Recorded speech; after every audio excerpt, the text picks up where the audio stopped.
খালেদা জিয়া বাড়ি কোথায়? হর মিয়া, ফেনী তো শ্বশুর বাড়িয়ে না। গাবতলি হলো জিয়াউর রহমানের বাড়ি। বাড়িতে গেছেন? জিয়াউর রহমানের বাড়িতে গেছেন? কিচ্ছু নাই, একটা ভাঙা ঘর, বাপের দাদার আমলের। আল্লাহ যারা তোমার দিনের পথে চলে তাদেরকে তুমি কবুল করো। প্রিয় বিএমপি ভাইয়ারা, তিনটা জিনিস যদি সাথে রাখেন আপনাদেরকে কেউ হারাতে পারবে না। প্রথম হলো বিসমিল্লাহ। প্রথম কি? 2 নাম্বার যায় নামাজ।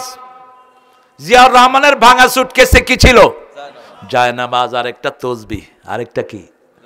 আরেকটা লুঙ্গি। এই তো তার সম্পদ, কিছুই নাই। গত সপ্তাহে দেখলাম এক সাংবাদিক বলছে তারেকের পৃথিবীর কোথাও একটা রুমও নাই, একটা রুমও নাই, দেশেও নাই বিদেশেও ভাড়া থাকতেছে। আর কত বাজে কথা তার নামে প্রচার করা হলো। একজনের কাছে সব হিসাব আছে, তিনি কে? আমরা কার দিকে ঘুরবো? ইকতারাবাল ইন্নাস, মানুষের জন্য হিসাবের দিনটি কাছে আসছে। আল্লাহ বলছেন বনি ইসরাইলে আল্লাহ কারো হিসাব দিবেন না।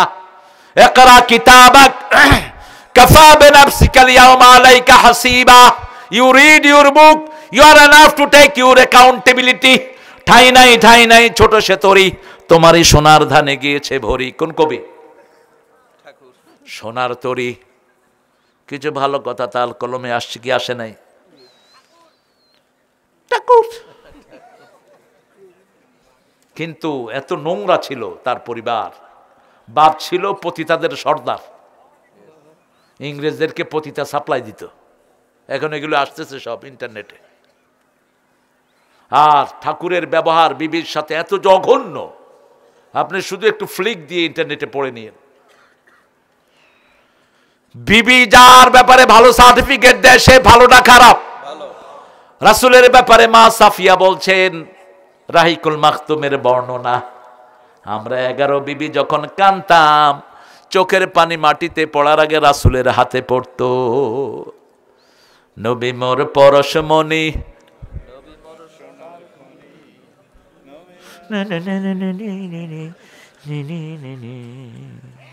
শক্তি নাই, জোরে বলেন, নবী মোর পরশমণি, নবী মোর সোনার খনি। আল্লাহর নাম জপে যে জন সেই তো দোজাহানের ধনী। ও নামের সুর ধরিয়া পাখি যায় গান করিয়া। কার নামের সুর ধরে পাখি গান গায়? সাব্বাহা লিল্লাহি মা ফিস সামাওয়াতি ওয়া মা ফিল আহুয়াল আজিজুল হাকিম। কোথায় যাচ্ছেন বাবা? এনকা করে কোথায় যাচ্ছেন গো? এই বগুড়া শৈল, পুঁটি মাছ ধরতে গিয়া ধরে আনলাম বইল। ভালো ভালো মানুষ যাচ্ছে।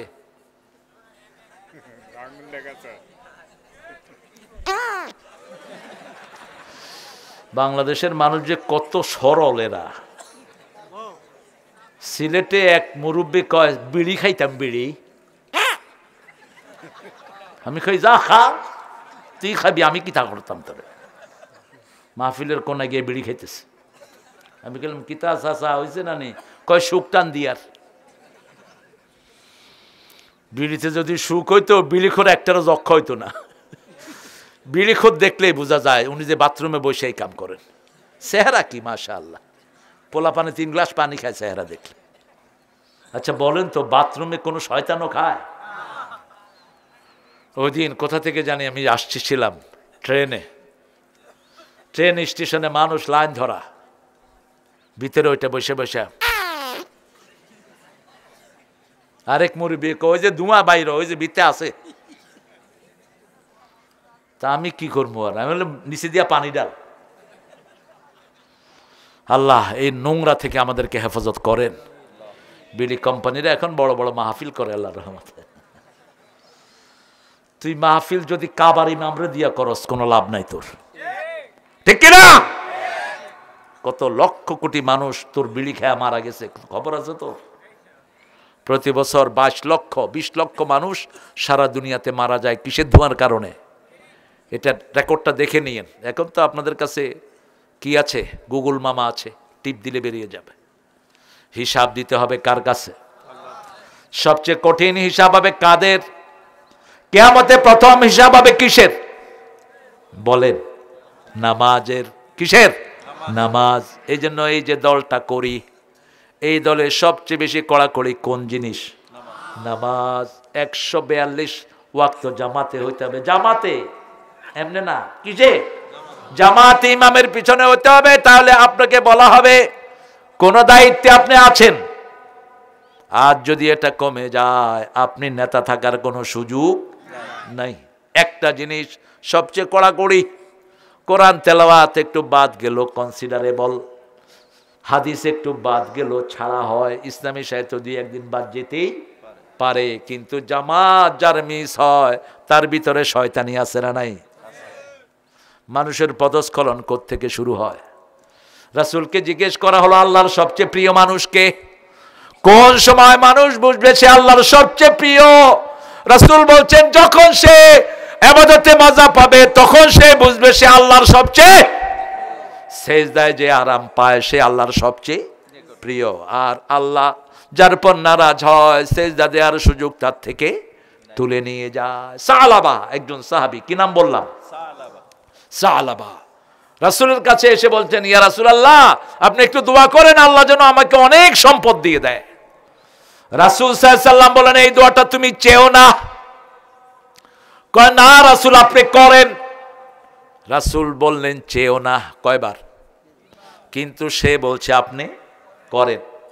রাসূল বললেন ঠিক আছে, আল্লাহ সালাবাক সম্পদ দিয়ে দাও। ছাগল, ওট, দুম্বা বাড়তে লাগলো। সালাবা 5 ওয়াক্ত নামাজ রাসূলের পিছনে পড়তেন মসজিদে নববী। সম্পদ বেড়ে গেছে। এখন রাসূলকে বলছি ইয়া রাসূলুল্লাহ আমার এই বাড়িতে জায়গা হচ্ছে না, একটু দূরে যাওয়ার অনুমতি দেন। রাসূল চিন্তা করলেন অনুমতি না দিলেও যাবে, ঠিক না ঠিক? কারণ আগে নিষেধ করার পরেও শুনে না এরকম লোক আছে না নাই? এখন আর ফজরে আসে না, ফজর শেষ। নামাজের প্রাণ কোন নামাজ?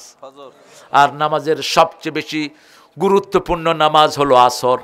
আল্লাহর হাবিব বলেছেন এই দুইটা যে হেফাজত করবে সে জান্নাতি। এই দুইটা যে পড়বে সে কোথায় যাবে? আপনাদের কষ্ট হচ্ছে না? বাবাজি কষ্ট হচ্ছে? উপরে আসেন, চেয়ারে বসেন, চেয়ারে বসেন। আপনারা যেটার উপরে বসছেন আমি তো শুয়ে থাকুম এটার উপরে। এই খড়ের মতো সুন্দর জিনিস আল্লাহর দুনিয়াতে কিচ্ছু নেই। আছে কিছু? কিসের জাপানি কম্বল আর কোরিয়ান কম্বল? ফেল এটার কাছে। শুধু নিচে খ্যার, উপরে একটা কাপড় দিয়ে শুয়ে থাকেন, দেখবেন নিচ থেকে মুহুর্মুহ তাপ বের হচ্ছে। কি সুন্দর আল্লাহ জিনিস দিয়েছেন, আপনি কি সুন্দর করে বসে আছেন। আমিও যদি খ্যাটটা দিত, স্টেজে খ্যাট দিলেই ভালো। এই কি চেয়ারম্যান দিছে গোড়ার দিন। রাসূল সাল্লাল্লাহু আলাইহি সাল্লামের কাছে এখন ফজর নাই। আল্লাহ বলছেন আকিমিস সালাতা লিদুলুকিশ শামসি ইলা গাসাকিল লাইলি ওয়া কুরআনাল ফাজর ইন্না কুরআনাল ফাজরি কানা মাশহুদা। সকাল হলো শুনে রে আজান, উঠে রে সোজা ছাড়ে, মসজিদে চল দিনের কাজে, ভোল দুনিয়াদারি। সকাল হলো। রাসূল বলছেন প্রতি রাতে শয়তান মানুষকে 3টা গিট মারে। কয়টা? 3টা গিট। যখন ঘুম থেকে ওঠে একটা গিট ছুটে যায়, দ্বিতীয় ঘুম থেকে উঠে পড়ে লা ইলাহা ইল্লাল্লাহু ওয়াহদাহু লা শারীকা লাহু ওয়া আশহাদু আন্না মুহাম্মাদান। এটা না পড়তে পারলে পড়েন লা ইলাহা ইল্লাল্লাহু মুহাম্মাদুর রাসূলুল্লাহ। সোজা এটা পড়ে ফেলেন, আরেকটা গিট খুলে যায়। যখন ওযু করে আরেকটা গিট খুলে যায়। যখন নামাজে দাঁড়ায় তার জন্য জান্নাতের দুয়ার খুলে যায়। সুবহানাল্লাহ। রাসূল আরো ডাইরেক্ট বলছেন যখন কেউ ঘরে ওযু করে, কি করে? ওযু করে, তার গুনাহগুলো ঝরে। যখন সেই ঘর থেকে একটা পা মসজিদের দিকে দেয় সব গুনাহগুলো মাফ হয়ে যায়। সুবহানাল্লাহ। দ্বিতীয় পা যখন দেয় তখন জান্নাত তার সামনের দিকে আসে। এজন্য যখন জামাত ফৌত হবে বুঝবেন আপনার সাথে আল্লাহর সম্পর্ক ভালো না, কমে যাচ্ছে। যখন যা কিছুর বিনিময়ে হোক কোথায় যাব? জামাতে, এখন তো জামাতে যাওয়া বিপদ।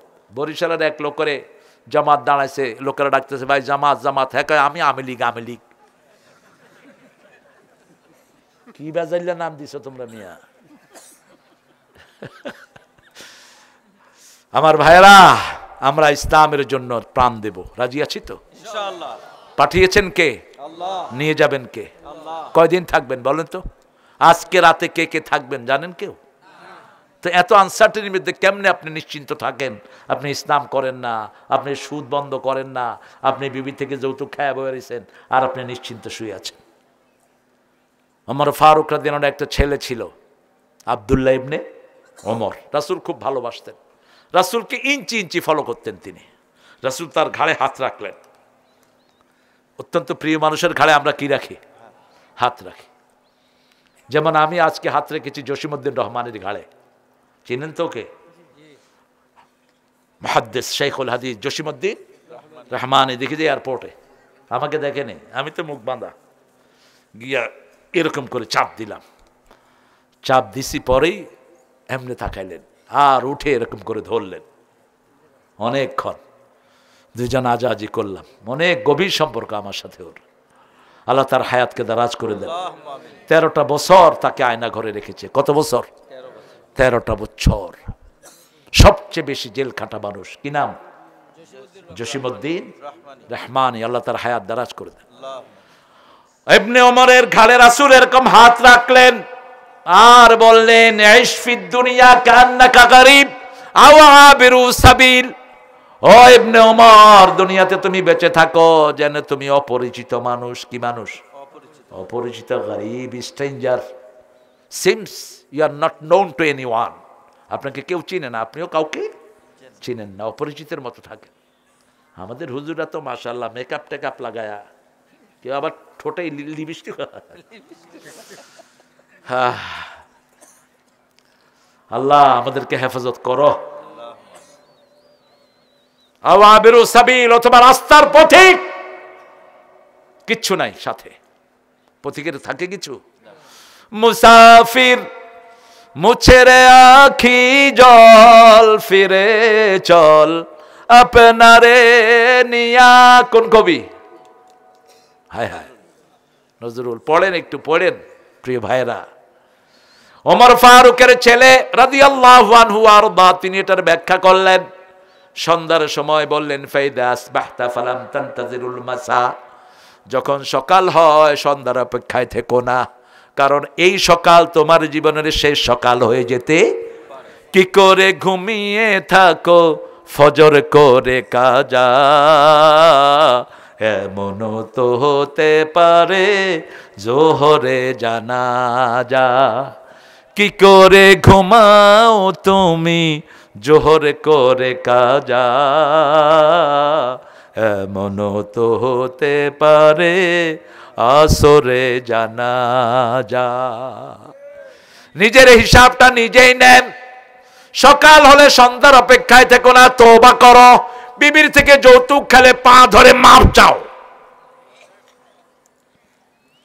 দুর্ব্যবহার করলে মাপ চাও। আলী মাপ চাইতেন, জান্নাতের যুবক।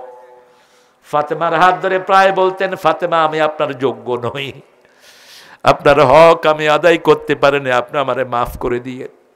আবার ফাতেমা বলতেন, আলী যেভাবে আপনার খেদমত করা দরকার আমিও সেটা করতে, আপনি আমাকে মাফ করে দিয়েন। মাপ চাও, মাপ চাইলে খুশি হন কে? আল্লাহ। মানুষও খুশি হয়, ঠিক কিনা?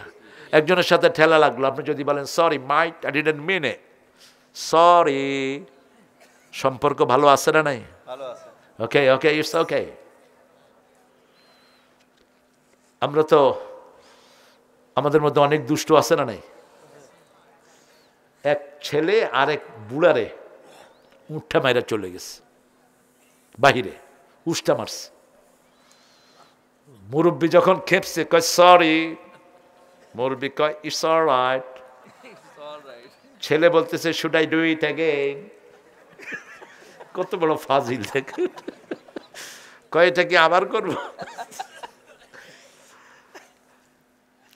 মাপ চাইলে খুশি হন কে? আল্লাহ। আপনি মনের থেকে চাইবেন, শয়তানি না, কৃত্রিম না। আপনি মানুষকে ভালোবাসবেন, মানুষকে দাম দিবেন, তাহলে আপনাকে দাম দিবেন কে? আল্লাহ। হিসাব নেন, হিসাব। জীবনের কতদিন বাকি আছে, কতদিন নেই, হিসাব নেন। হাসিবু কাবলা আন তুহাসাবু, ওমর ফারুক বলতেন আল্লাহর কাছে হিসাব দেওয়ার আগে নিজের হিসাব নিজে করে নাও। ওমর ফারুক বলতেন আমি যদি পাখি হতাম, আহালাউ কুনতু আতিরু, হতেম যদি গানের পাখি চন্দনা, দিনগুলি মোরে কাটতো ভালো মন্দ না, উড়ে যেতাম যখন যেথায় মন যে চায়, বাধা দেয়ার থাকতো না তো কেউ আমায়, হিসাব দেয়ার এমন বাঁধনে থাকতো না, যন্ত্রণাতে দিন রজনী কাটতো না। ওমরের মতো মানুষ কাঁদতেন আর বলতেন আমি যদি পাখি হতাম। আবু বকরের মানুষ বলতেন লাউ কুনতু উশবান, আমি যদি ঘাস হতাম। কি হতাম? ঘাস। মা আয়েশাকে বলছেন ও মা আজকে কি বার? বুখারীর বর্ণনা বলছি। তিনি বলছেন আজকে সোমবার। ও আয়েশা আগামী সোমবার পর্যন্ত আমি নাও থাকতে পারি, তবে শোনো মা, আমার গায়ের জুব্বাটা দিয়ে আমার কাফন করে দিও। শত শতবার জান্নাতের সুসংবাদ পেয়েছেন এই আবু বকর। সেই আবু বকর বলছেন আমার গায়ের জুব্বা দিয়ে আমার কাফন করে দিও। আয়েশা জিজ্ঞেস করলেন আব্বা আমরা তো এত গরিব নই। আবু বকর রাদিয়াল্লাহু আনহু উত্তর দিচ্ছেন মা যদি জান্নাতে যেতে না পারি কিসের নতুন পোশাক, কিসের নতুন পোশাক, কিসের নতুন সাজ? আর যদি আমি জান্নাতের জন্য কবুল হয়ে যাই, আল্লাহ নিজে আমার পুরান জামা খুলে আমার নতুন জামা পরাইয়া দিবে। দুনিয়ার নতুন মানুষের জন্য নতুন জামা রেখে দিও। রাসূল বলছেন যারা কবরের উত্তর দিয়ে দিবে মার রব্বুক, মার রব্বুক, কি বলবেন? রব্বি আল্লাহ। আল্লাহু আকবার। কি বলবেন? বলেন আল্লাহু আকবার। উত্তর হয়ে গেছে।